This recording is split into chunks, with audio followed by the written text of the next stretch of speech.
You ever been at a robotics meet competing and you end up choking out your teammate? I think that might just be a me thing. Handling stress can be very hard for a lot of people, and it used to be very hard for me to deal with. But when you learn how to manage it, your life becomes a whole lot better. Competing in robotics has taught me a lot of valuable life skills like teamwork, leadership, and most importantly, the stress management.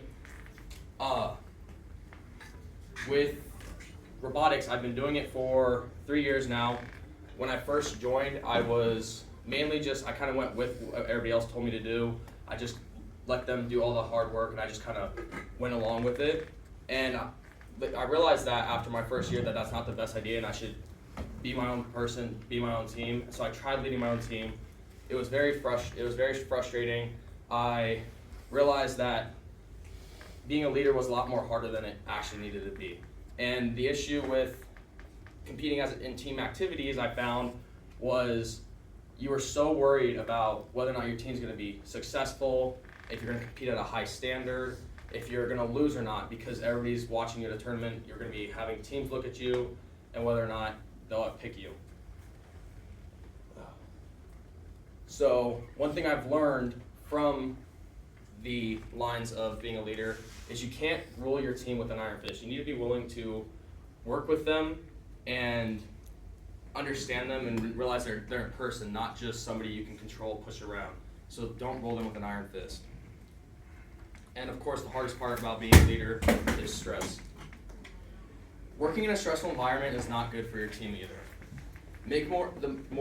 When you're more stressed, the more you have a higher chance of making more mistakes. If things don't go your way, you also shouldn't be taking it out on your teammate.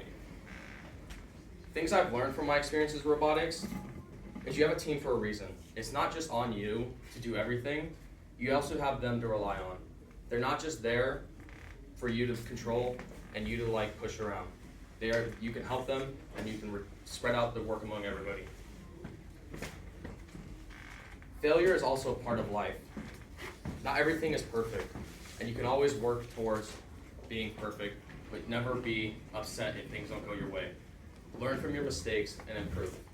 To wrap things up, you're going to experience hardships, and you need to learn how to deal with them in order to manage your stress. Which is why I like this quote. The more tranquil a man becomes, the greater his success, his influence, his power for good. Calmness of the mind is one of the beautiful jewels of wisdom, by James Allen. Thank you.